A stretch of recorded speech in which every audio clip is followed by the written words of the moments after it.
Hello नमस्कार, कैसे हो दोस्तों। आशा करता हूँ सभी अच्छे होंगे, कुशल होंगे, मंगल होंगे। और राजस्थान करंट अफेयर क्लास में आपका स्वागत है। और मैं आपको राजस्थान करंट अफेयर के 3 महत्वपूर्ण क्वेश्चनों का विश्लेषण करूंगा और आशा करूंगा कि आप अच्छे से देखोगे। अगर वीडियो अच्छी लगे तो इसको सब्सक्राइब जरूर कर देना, ठीक है दोस्तों। आज का पहला क्वेश्चन के साथ हम शुरू करते हैं। मोटिवेशनल कुछ है नहीं बोलने को, बस मोटिवेशनल इतना ही है कि क्वेश्चन बहुत इंपॉर्टेंट है आपके लिए और इनको आप अच्छे से देखना एक बार। इनके साथ में बहुत सारी चीजें आपको कोरिलेटेड करके बताऊंगा, सारी चीजें, ठीक है। तो आज का पहला क्वेश्चन हम लेते हैं और राजस्थान करंट अफेयर के हम शुरुआत करते हैं। यहाँ से मेरी बहुत सारी क्लासें मैंने डाल रखी है पीछे, भी आप देखना एक बार अच्छे से, फिर आपको समझ में आएगी, ठीक है। पहला क्वेश्चन आज का, और हम स्टार्ट करते हैं। किस वर्ष तक राजस्थान में वनाच्छित क्षेत्रफल को 3 गुना करने के लिए योजनाबद्ध तरीके से कार्य प्रारंभ किए जा रहे हैं।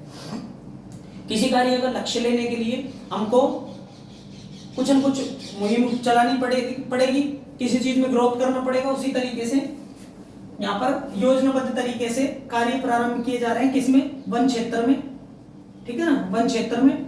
और आज की डेट में राजस्थान में जो वन है, कितने वन है, वन रिपोर्ट कब आती है, कहां से आती है, वो सारी चीजें मैं आपको बताऊंगा। उससे पहले आप देख लो कि ये किस वर्ष तक राजस्थान में, किस वर्ष तक, मैन क्वेश्चन है इसका, मैन आंसर होगा किस वर्ष तक। तो किस वर्ष तक का लक्ष्य रखा है, तो 2040 का लक्ष्य रखा गया है। 2040 तक जैसे 20% है तो 60% करने का लक्ष्य है, ठीक है। जैसे राजस्थान में 25% है तो 75% करने का लक्ष्य है, ठीक है। इतना 3 गुना करने का। तो मैं आपको बता देता हूं कि 2040 ऐसी साल का ऐसा अनुमान किया गया है, उसमें आपको ये पढ़ने को मिलेगा। और 2040 तक तो देखते हैं क्या होता है। इस क्वेश्चन का यहां पर हो गया। अब हम देखते हैं इसके साथ जो भी इंपॉर्टेंट चीजें होती है वो देखते हैं।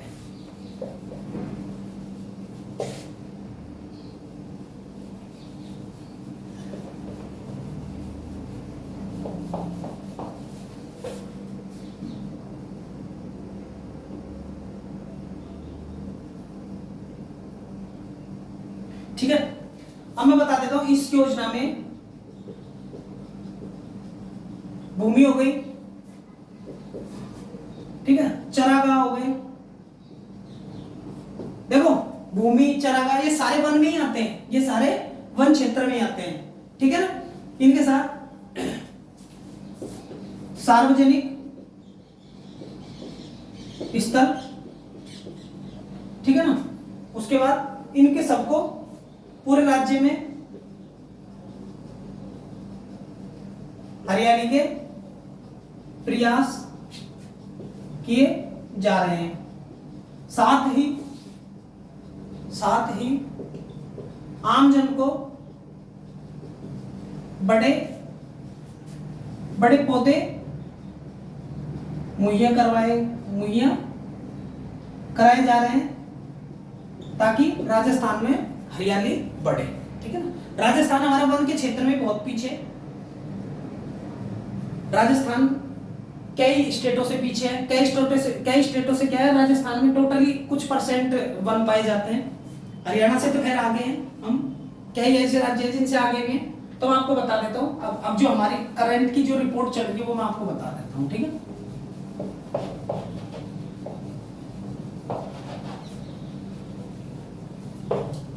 उत्तराखंड की राजधानी है, उत्तराखंड की राजधानी, और वो है देहरादून, ठीक है। और देहरादून से वन रिपोर्ट आती है, और वन रिपोर्ट कब आती है,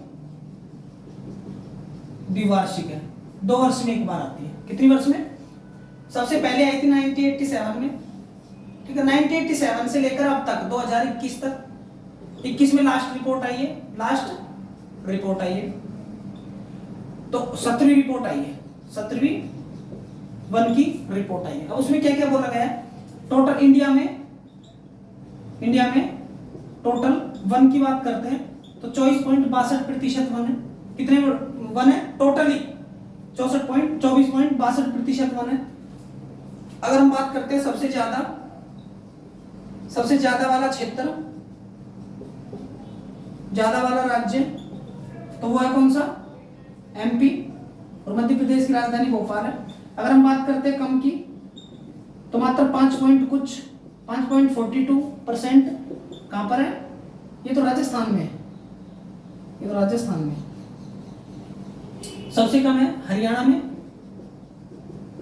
हरियाणा में टोटल सबसे कम वन है, ठीक है। अगर परसेंटेज की बात करते हैं, प्रतिशत की बात करते हैं, तो मिजोरम सबसे ज्यादा रखता है, सबसे ज्यादा वन है 85.42%, ठीक है। खुद के राज्य का 85.42% है, ठीक है। अगर हम उसी तरीके से हम बात करेंगे, देखो जो वन नीति है, वन नीति हमारी 1988 की चल रही है, ठीक है ना। कब की चल रही है, 1988 की वन नीति हमारे अभी भी चल रही है। उसके बाद बात करते हैं, अगर हम राजस्थान की बात करेंगे, राजस्थान में सबसे ज्यादा उदयपुर डिस्ट्रिक्ट में वन पाए जाते हैं, उसके साथ ही सबसे कम चूरू में पाए जाते हैं, सबसे कम वन की बात करता हूं। और राजस्थान के 8 जिले पूरे राज्य का 50% वन रखते हैं, ठीक है ना। अब उसमें बात करते हैं, जैसे बूंदी हो गया, अलवर हो गया, कोटा हो गया, प्रतापगढ़ हो गया, चित्तौड़गढ़ हो गया, उदयपुर हो गया, डूंगरपुर बांसवाड़ा हो गए, ये वाले क्षेत्र है ना, तो वो 8 जिले हैं जो 50% राजस्थान के कुल का 50% वन रखते हैं, ठीक है। अब हम बात करते हैं आगे चलकर,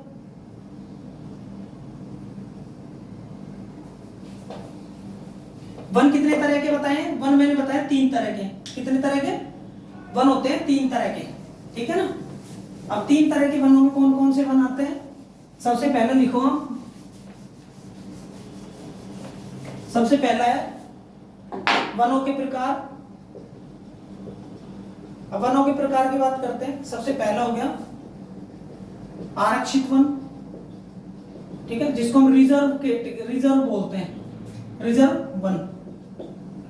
उसके बाद हम बात करते हैं दूसरा, तो होते हैं रक्षित वन।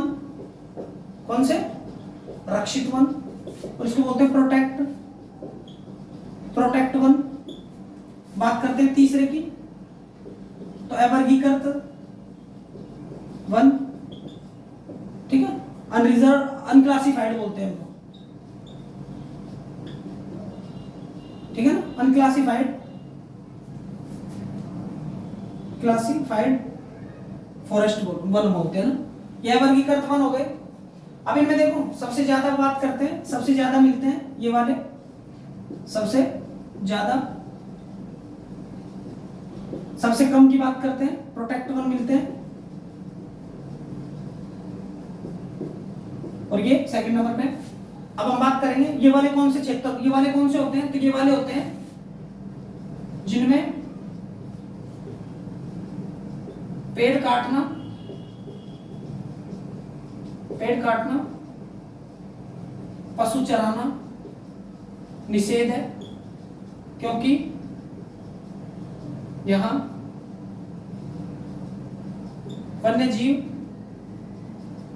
ज्यादा है। उसकी बात करते हैं रक्षित वन की, यहां पर सूखे पेड़ काट सकते हैं, सूखे पेड़ काट सकते हैं, साथ में चरागाह भी, मवेशियों को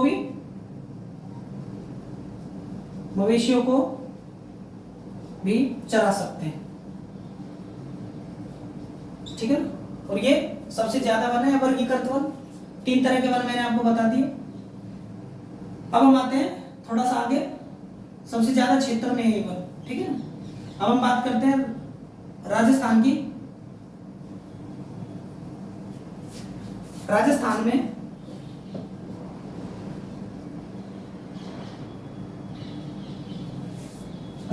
में 9.60% खुद के क्षेत्रफल का प्रतिशत है। कैसे? जैसे टोटल 100% है राजस्थान का 3,42,239 वर्ग किलोमीटर है ना, तो उसमें से 9.60% क्षेत्रफल वर्ग है। अगर ये इंडिया की बात करते हैं, इंडिया का 4.62%, 4.62% क्या है इंडिया के क्षेत्रफल का, 4.23% भारत के क्षेत्रफल का परसेंट है। ठीक है, कैसे? भारत का क्षेत्रफल कितना है, उसका 4.23% भाग पर राजस्थान में आना है। अब हम राजस्थान के कुछ महत्वपूर्ण वो देख लेते हैं, राजस्थान के नहीं बल्कि पूरे देश के।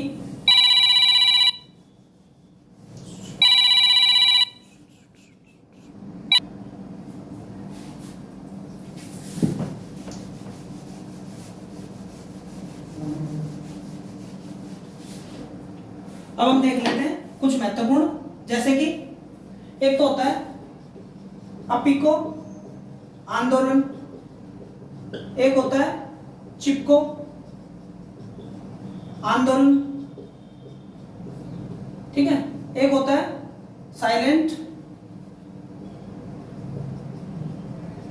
साइलेंट वैली आंदोलन, जंगल बचाओ अभियान, उसके साथ एक होता है विश्नोई आंदोलन। ये सारे आंदोलन है वो कुछ महत्वपूर्ण आंदोलन है। उसके बाद अब देखो, ये वाला अपिको आंदोलन है, कर्नाटक में होता है। उसके बाद चिपको आंदोलन है, उत्तराखंड में होता है। टिहरी गढ़वाल दो जिले हैं, ठीक है। उसके बाद साइलेंट वैली होता है केरल में, जंगल बचाओ बिहार में होता है। उसके बाद बिश्नोई आंदोलन होता है, ये होता है 1730 में राजस्थान के जोधपुर में। एक नम्रता देवी थी, ठीक है ना, नम्रता देवी थी, नर्मदा देवी थी, क्या नाम था उनका, जिन्होंने अमृता देवी थी, सॉरी नम्रता नहीं थी, अमृता देवी थी, अमृता देवी जी। इन्होंने 363 विश्नोई लोगों को, विश्नोई संप्रदाय के लोगों ने जान दी, पेड़ों के आगे खड़े हो गए, वो एक जुनून जज्बा दिखाते हुए और अपनी प्राणों की आहुति दे दी। किन्होंने? विश्नोई संप्रदाय के 363 लोग थे उन्होंने, और अमृता देवी जी थी, इन्होंने अपनी अहम भूमिका निभाई और ये अपने पेड़ों के लिए न्यौछावर हो गए। ये सारे आंदोलन आप लिख लेना, एक बार याद कर लेना, ठीक है ना, ये आंदोलन याद कर लेना। अब मैं आपको बता देता हूँ, ठीक है, 1900, ये आपको अपिको है ना 1983 का है, कब का है, 1983 का अपिको आंदोलन, जो कहां पर होता है, कर्नाटक में होता है अपिको आंदोलन, ठीक है ना। और चिपको आंदोलन होता है वो 73 में है, चिपको आंदोलन 1973 में, ठीक है। और जो जंगल बचाओ वो है 1982 में, 1730 में लिख लिया। और अब कौन सा बचा है, साइलेंट वैली बचा है ना, साइलेंट वैली। हाँ, तो साइलेंट वैली और टिहरी ये 73 में होते हैं, 1973 में, 1983 में, 1983 में, 1982 में और 1730 में, ठीक है। हम अब नेक्स्ट क्वेश्चन देखते हैं, उसी के साथ मेरे साथ बने रहिए। सेकंड क्वेश्चन की ओर चलते हैं।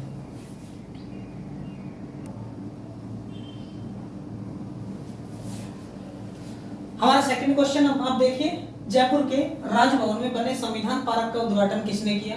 तो मैं आपको बता देता हूं, जो जयपुर के राजभवन में बन रहा है, संविधान पार्क बना हुआ है, उसका उद्घाटन हमारे देश के राष्ट्रपति द्रौपदी मुर्मू ने किया है, ठीक है। और द्रौपदी मुर्मू भारत की एकमात्र जिनको बोलते हैं दलित बोल दो, नहीं ऐसे तो नहीं बोलेंगे, लेकिन अच्छा है जो भी है, मतलब सेकंड नंबर की सेकंड महिला है, ठीक है ना। और पहली महिला की बात करेंगे, फर्स्ट महिला तो प्रतिभा देवी सिंह पाटिल जी थी, ठीक है ना। और उनको एमपी से नहीं, महाराष्ट्र से थी, महाराष्ट्र से। और उनका ससुराल की बात करूंगा मैं तो उनका ससुराल सीकर में था। सीकर का राजस्थान में, ठीक है। इतना से ध्यान रखना है। और ये देश की दूसरी महिला राष्ट्रपति है, ठीक है ना। अब हम नेक्स्ट मतलब क्वेश्चन के तय तक चलते हैं। क्वेश्चन क्या कहता है,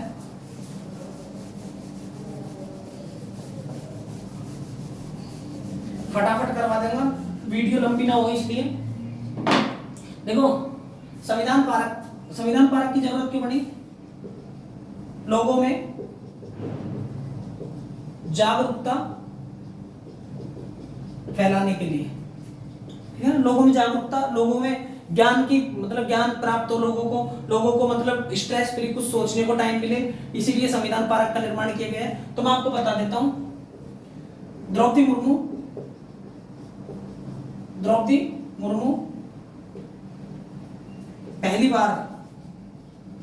बार राजस्थान दौरे पर आई है। और कलराज मिश्र की पहल पर संवैधानिक पार्क का निर्माण हुआ और उसका उद्घाटन भी द्रौपदी मुर्मू ने किया है, ठीक है ना। उद्घाटन किसने किया है? प्रेसिडेंट ने, ठीक है। और प्रेसिडेंट कौन है हमारे? द्रौपदी मुर्मू, ठीक है ना। पहली बार दौरे पर आई है।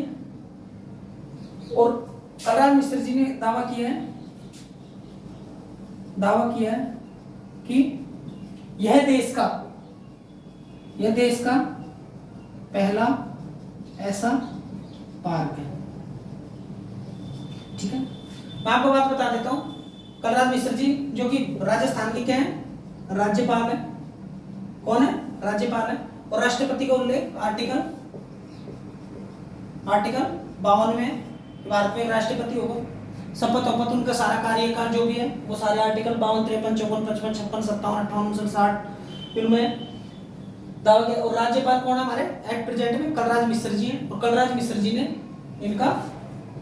इनके साथ रहकर इसका उद्घाटन किया है। उसके बाद वो एक राष्ट्रीय जमहूरी हो रही है, कहां पर? पाली में, राजस्थान के पाली में। और वो पाली में गई है कौन? द्रौपदी मुर्मू, ठीक है ना। द्रौपदी मुर्मू कहां पर गई है? पाली में गई है। पाली की 2-3 बातें लिख लेते हैं। स्टैच्यू ऑफ पीस कहां पर है? पीस पाली में, ठीक है। और सोजत कहां पर है? पाली में। और पाली एक ऐसा जिला है जिसकी सीमा सर्वाधिक जिलों के साथ लगती है, ठीक है ना। ये हो गया हमारे लिए इंपॉर्टेंट इसका। और राष्ट्रपति द्रौपदी मुर्मू सीधा पाली चले जाएंगी, ठीक है। अब हम इसको मिटाकर हम कुछ राजस्थान से कुछ रिलेटेड क्वेश्चन ऊपर आते हैं। मैं आपको बात बता देता हूं, राजस्थान में पार्कों की बात करते हैं। कुल जैविक पार्क 4 हैं, ठीक है। अगर बात करते हैं राष्ट्रीय उद्यान की तो 5 हैं, ठीक है। अगर टाइगर रिजर्व की बात करेंगे तो 4 हैं, ठीक है ना। मैं आपको बता देता हूं, मुकुंदरा हिल्स है, सरिस्का है, ठीक है ना। रणथंभौर है,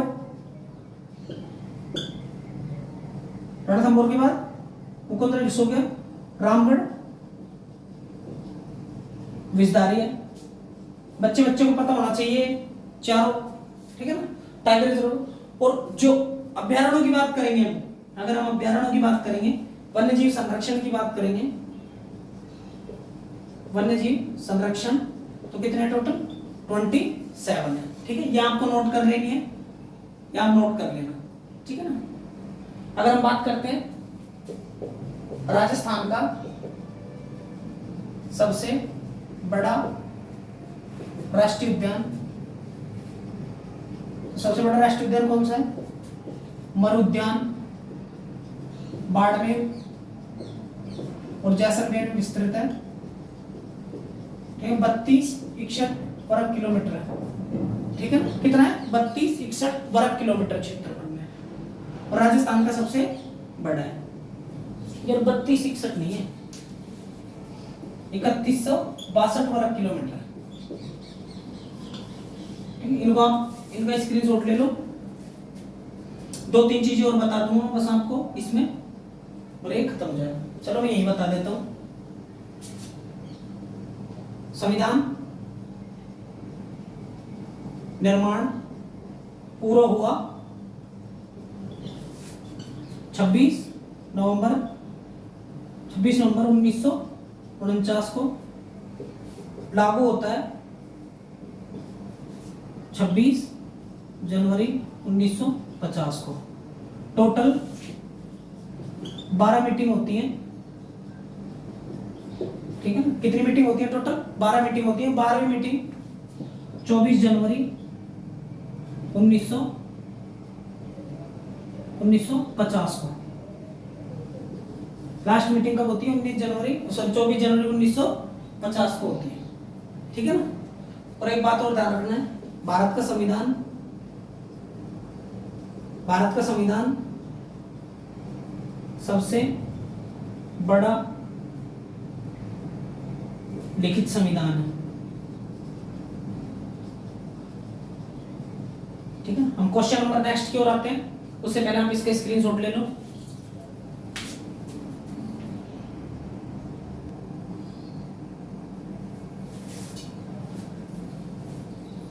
नमस्कार।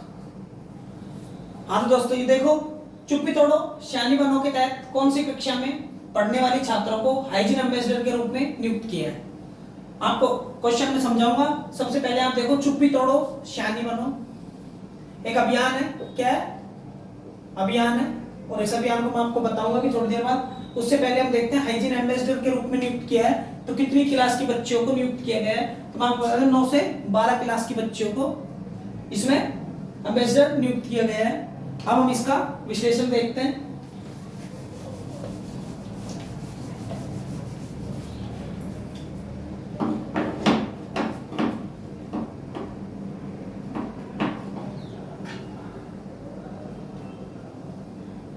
ठीक है, चुप्पी तोड़ो सियानी बनो आयोजन में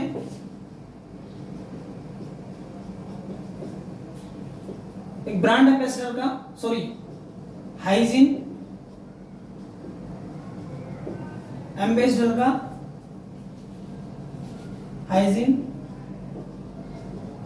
का सर्टिफिकेट इनको दिया जाएगा। ठीक है, सर्टिफिकेट दिया जाएगा। और निरंतर देखो महिलाएं बच्चियां होती है 9 से 12 की, समझदार होने लग जाती है। ठीक है ना, उन्हें विद्यालय के प्रशासन द्वारा आयोजित एक तो सर्टिफिकेट मिलेगा। ठीक है ना, और अभियान के जरिए उन्हें निरंतरता बनाए रखने के लिए जिम्मेदारी के बारे में भी अवगत कराया जाएगा। ठीक है ना, निरंतर उनको अवगत कराया जाएगा। ठीक है, और किसके बारे में? जिम्मेदारियों के बारे में उनको अवगत कराया जाएगा, किस तरह की जिम्मेदारी होती है और किस तरह की नहीं होती। उनको एक सर्टिफिकेट भी दिया जाएगा। उसमें 9 से 12 तक की बच्चियों को लिया गया है। ठीक है ना, अब मैं आपको बता देता हूं ये अभियान, ये जो छात्रों की हाइजीन एम्बेसडर के रूप में नियुक्त किया गया, किस टाइम होएगा? एक तो चुप्पी तोड़ो सियानी बनो के अभियान, तो ये तो एक योजना है, ये तो मैं आपको बताऊंगा। लेकिन ये कब किया जाएगा? ये महामारी के समय स्वच्छता संबंधित, ठीक है ना, स्वच्छता के समय, महामारी के समय स्वच्छता संबंधी जानकारी, ठीक है ना। बच्चियों को तो एम्बेसडर बनाए जाएंगे, इन चीजों को सिखाया जाएगा, इनको बताया जाएगा, ठीक है ना, किस तरीके से क्या होता है, किस तरीके से क्या होता है महामारी के टाइम, ठीक है ना। जो बच्चियों को मतलब बच्चियों को लेडीजों को होता है महामारी, उसमें अब हम बात करते हैं कि एक तो ये योजना है चुप्पी तोड़ो, चुप्पी तोड़ो सियानी बनो। अगर इसका हिंदी अर्थ देखा जाए, अगर ये सीधा लिख रखा है कि किसी को डरने की, किसी को घबराने की, किसी को सोचने की जरूरत नहीं है, लड़कियों को बेझिझक जीना चाहिए, बेझिझक जीना चाहिए, ठीक है। किसी के उपहास उड़ाने से या फिर क्लास में या फिर कैसे भी करके कि सार्वजनिक जगह पर किसी भी लड़की का उपहास उड़ाने से इनको डरना नहीं चाहिए, और इनको शानी का मतलब होता है मतलब समझदार, ठीक है ना, समझदार बने रहना चाहिए। ये इसमें इसका मोटिव यही है, चुप्पी तोड़ो और शानी बनो, मतलब चुप मत रहो और शानी बनो, आप जवाब दो साथ में। उसके साथ एक और है उड़ान योजना, ठीक है ना। उड़ान योजना को मैं बता देता हूं आपको, इसमें क्या होगा, इसमें महिलाओं को 19 नवंबर 2021 को स्टार्ट होती है, इसमें महिलाओं एवं बच्चियों को फ्री सैनिटरी नैपकिन वितरण, और वितरण भी कब करेंगे, 12 करेंगे महीने में 12, ठीक है ना, महीने में 12 सैनिटरी नैपकिन बच्ची, और इसमें उम्र देखी जाए तो 14 से 55 तक की लेडीजों की है, इसमें स्कूलों में, आंगनवाड़ियों में, सब जगह इनको दिया जाएगा। बात करते हैं इंदिरा रसोई की। इंदिरा रसोई तो 2020 में स्टार्ट होती है, 8 रुपए में पेट भर भोजन मिलता है, ठीक है ना, पेट भर भोजन मिलता है। तो मैं आपको बता देता हूं अभी नवीनतम 167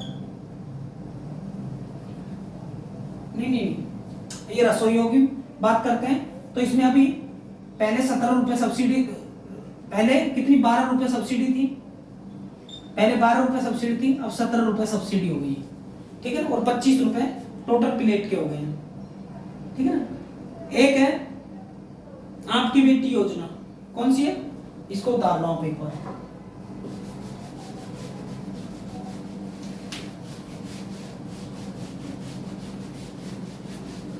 एक है आपकी बेटी योजना,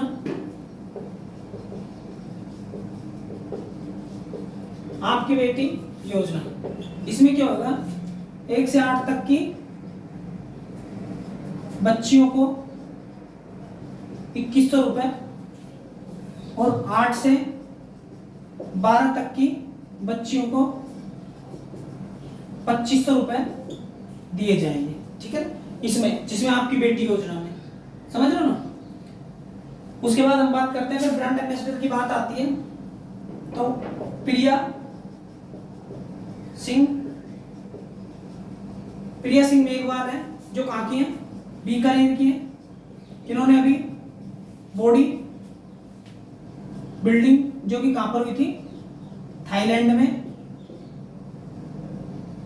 गोल्ड मेडल जीता है। कौन सा मेडल जीता है, गोल्ड मेडल जीता है।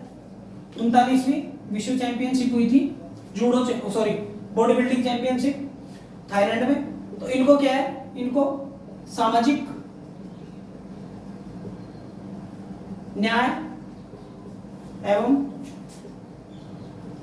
अधिकारिता मंत्री बनाया है, सॉरी अधिकारिता ब्रांड एम्बेसडर, ठीक है ना। ब्रांड एम्बेसडर बनाया किसको? प्रिया सिंह मेघवाल को। और किसने बनाया? टीकाराम जूली, जो कि अलवर ग्रामीण से विधायक हैं। ठीक है, अलवर ग्रामीण से विधायक हैं और ये सामाजिक न्याय एवं अधिकारिता विभाग के मंत्री हैं। ठीक है, तो दोस्तों आज के लिए इतना ही काफी है और नेक्स्ट क्वेश्चन भी आपको लेकर आऊंगा। आप पहले क्वेश्चन देख लो, इनको अच्छे से देखना है और इनमें से आपको क्वेश्चन देखने को मिलेंगे। आज के लिए क्लास यही स्टॉप करते हैं और कल फिर नेक्स्ट क्वेश्चन देखेंगे। बाय बाय दोस्तों।